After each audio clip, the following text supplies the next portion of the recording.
Alrighty, ladies and gentlemen, welcome back to another one of Mr. Lang's vlogs. Today we're talking about two presidents, John F. Kennedy and Lyndon B. Johnson. Really the Kennedy-Johnson years, which took up a lot of the 1960s, as you're going to see. First, we're going to talk about, well, John F. Kennedy. Again, he's a Democratic nominee for the president in 1960 from the great state of Massachusetts. And this young senator is going to go ahead and really light the U.S. on fire with his charisma. He promised to get America moving again, something that, of course, was definitely controversial under the Eisenhower years in the 1950s. Now, Kennedy had a well-organized campaign and was very handsome and charismatic. That's why people were drawn to him. And of course, he, even in the debates, as we're going to see, is going to even look more presidential just on his looks than his opponent, Richard Milhouse Nixon.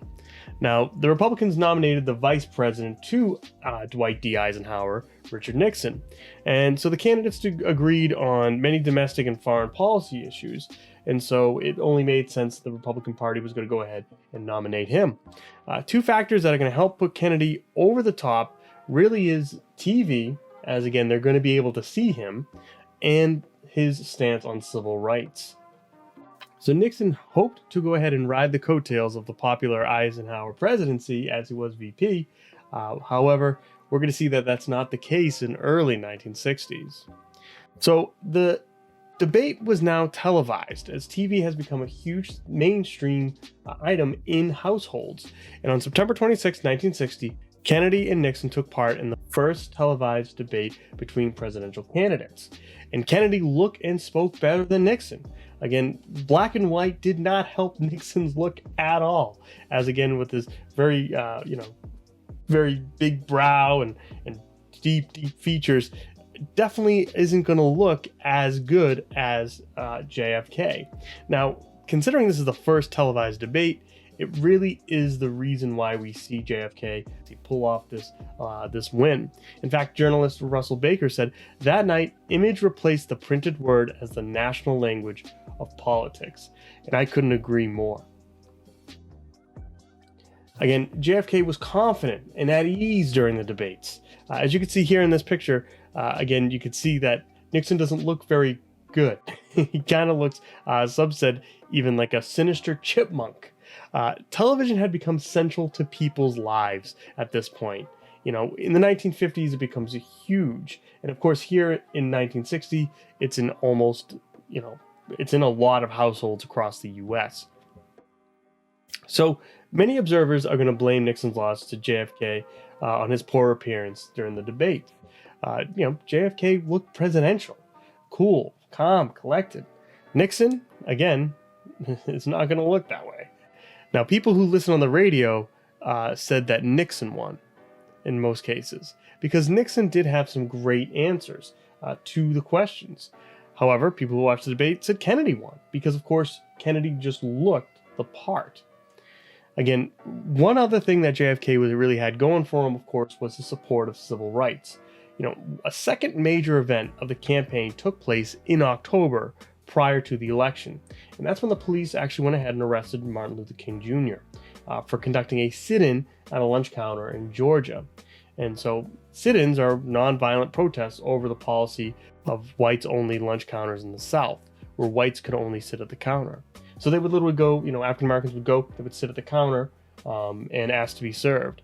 They most times wouldn't be served, and in some cases were arrested. Now, King was actually sentenced to hard labor, but how the candidates react to the arrest is going to be huge.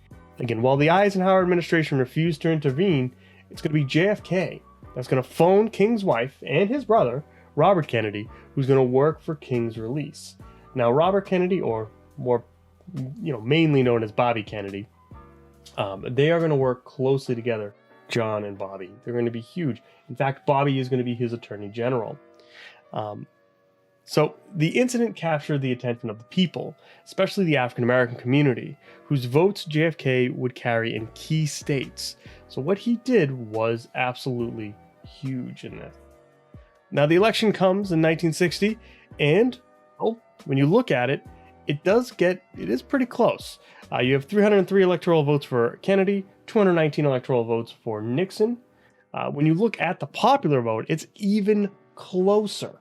The closest election since 1884, where Kennedy wins the election by fewer than 119,000 votes.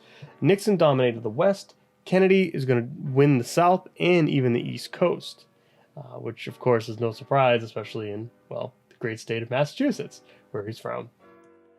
So, of course, his inaugural address, very famously, he's going to utter that famous challenge to the American people. Ask not what your country can do for you. Ask what you can do for your country. Incredible words spoken by an incredible man. And again, hearing it from his lips is even better. In the long history of the world, only a few generations have been granted the role of defending freedom in its hour of maximum danger. I do not shrink from this responsibility. I welcome it.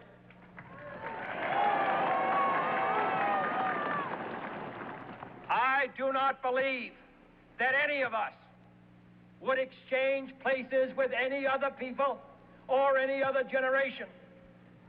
The energy, the faith, the devotion which we bring to this endeavor will light our country and all who serve it.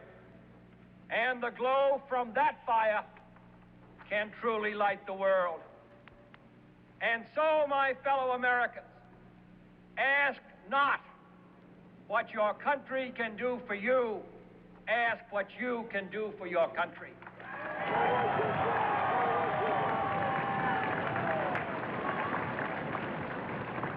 My fellow citizens of the world, ask not what America will do for you, but what together we can do for the freedom of man.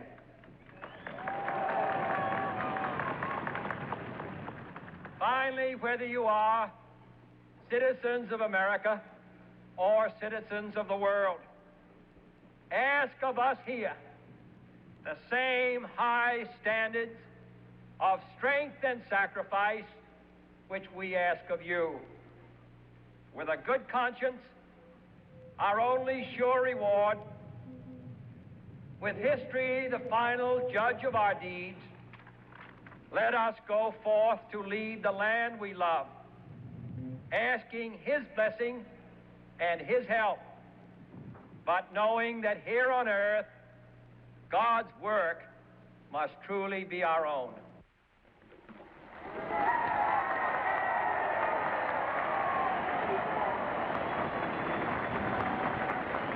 So this brings in the Camelot years, as they're known. During his term in office, JFK and his beautiful young wife, Jacqueline Kennedy, Jackie O, is going to invite many artists, many celebrities to the White House. The press loved the Kennedy charm. Again, they really did. He had this aura about him, they say. JFK is going to frequently appear on television. Again, he was a good-looking president, something that, again, doesn't come around often when it comes to the office. So the Kennedys are going to be considered American royalty, very similar to how we view the royalty, the royal family over in England. They're very much going to kind of have that, aura about them, if you will. Again, hence the Camelot reference. Again, the Kennedy mystique was huge at the time. The first family overall fascinated the American public.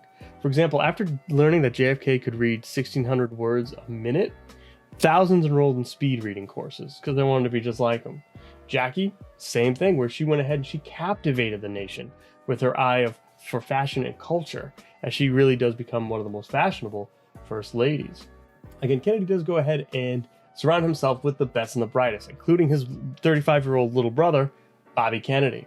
And honestly, out of all of his elite advisors that filled Kennedy's inner circle, he relied most on his brother, who was the Attorney General at the time. So there's going to be a huge focus on the Cold War with Kennedy. In fact, from the beginning of his term in 1961, Kennedy's going to focus on Soviet relations. Now, JFK tripled our nuclear capability and increased troops, ships, and artillery, and even created the Green Berets, a special forces unit that's still around today.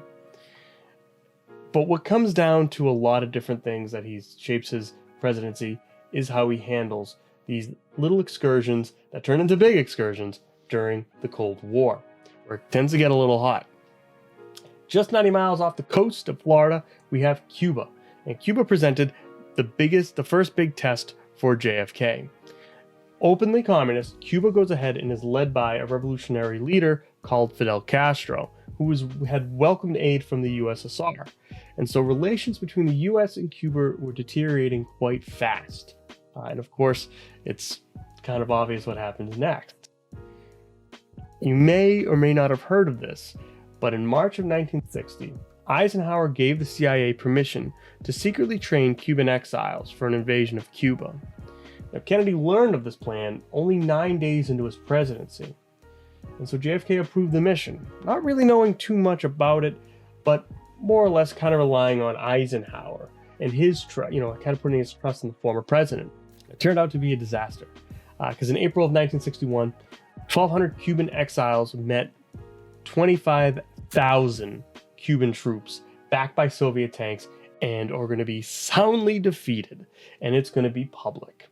This failed invasion is, a dark mark on JFK's presidency until he does something incredible, something that a president doesn't often do, as you're going to see in a moment. After that failed invasion, the Soviets put out an ultimatum for the US and its allies to remove troops from West Berlin. This was their card that they were going to use against us. So Kennedy was shocked, but he didn't give in because he feared he would look weak if he did. And it's true, he's a brand new president. They were testing him. Soon the Berlin Wall is going to be put up, and we're going to get back to that. Again, I think one of the interesting US commentators' quote here is that we look like fools to our friends, rascals to our enemies, and incompetents to the rest. What's going to happen that's actually going to make this different is that Kennedy is going to publicly apologize. That's right, he's going to get on TV and he's going to apologize for this big botched up mission. That's what set him apart, because him apologizing for this is something that you don't see a president do often. And when he does, again, it really does resonate with the American people, where, although this is a huge disaster, they almost forgive him for it because of, again, his honesty and that he did apologize, even though, again, this entire thing was really set up under Eisenhower. One of the most known things that happened during his presidency is the Cuban Missile Crisis. Fidel Castro had a very powerful ally in Moscow, Nikita Khrushchev. And so that Soviet leader, Nikita Khrushchev, is going to promise to defend Cuba with Soviet weapons. And during the summer of 1962, things get tense.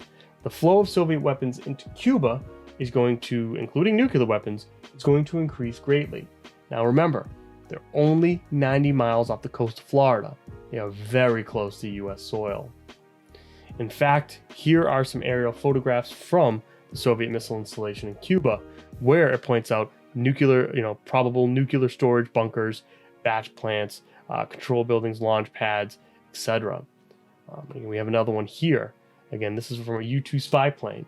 That's, again, photographing a Soviet missile installation in Cuba in '62. And you can see probable nuclear warhead storage site. Again, this was going on 90 miles off the coast of Florida. That's scary stuff. And Kennedy responds. Again, the American president, John F. Kennedy, making his dramatic television broadcast, you can see in the picture, to announce the Cuban blockade during the Cuban Missile Crisis. Again, he announced it, showing strength in a time that the Soviets really didn't expect him to. Kennedy made it clear that the US would not tolerate any nuclear weapons in Cuba. And when surveillance photos revealed that their nukes were ready to launch in Cuba, JFK said that they would respond to any attack from Cuba with an all-out nuclear retaliation against the Soviets, who were helping Cuba. This is getting hot. Woo-hoo-hoo-hoo, man. This is Oh, Cold War. This is getting really hot right now. And so we have the very famous 13 days in October, where Soviet ships are going to head for the US with weapons, and JFK is going to blockade it.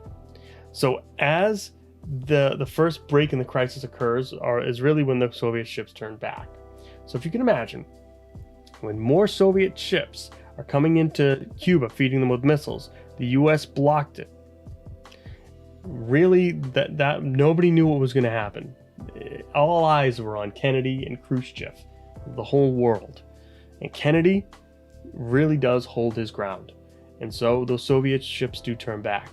And finally, Khrushchev agreed to remove the nuclear weapons from Cuba in exchange for the US to promise not to invade Cuba, as well as that we had to go ahead and take our weapons out of Turkey, as we did have nuclear weapons pointed at the Soviets in Turkey as well. This was like an old Western standoff. Just instead of having revolvers, they had nuclear weapons that could literally obliterate the world. So we were looking at, very tense 13 days that October in 1962. And so this continues into Berlin, where we still have East and West Berlin split. We still have East and West Germany split between communist and democratic. So in 1961, Berlin, capital of Germany, is still in great turmoil. And so 11 years since the Berlin airlift, you still have over 3 million East Germans, that's the Soviet side now, fleeing into the West Berlin, to the US controlled side, to flee the communist rule. That's a lot. That's a lot. And so we see that the Soviets seek to stop this exodus. Now, what's interesting is that Soviets obviously didn't like the fact that these East Berliners were fleeing into the city to the democratic West. So the departure really hurt the economy and the prestige of the USSR. And so just after midnight on August 13th, 1961, the Soviets begin to construct a 90-mile wall separating East and West Berlin. Yeah, this is a wall not to keep people out, but to keep people in, similar to a prison.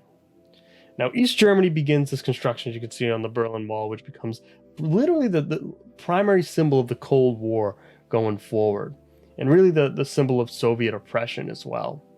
That's for sure. Again, here are some plans of what it looked like. You can see that you have, concrete walls. Eventually, you have barbed wire. You have lookout towers, and so on. Here you go. There's a close-up of the Berlin Wall. You can pause it here if you want to really take in the different parts. The Berlin Wall is going to really symbolize this Cold War. And it's built here in 1961. Thank you for joining me. I'll catch you guys in the next one.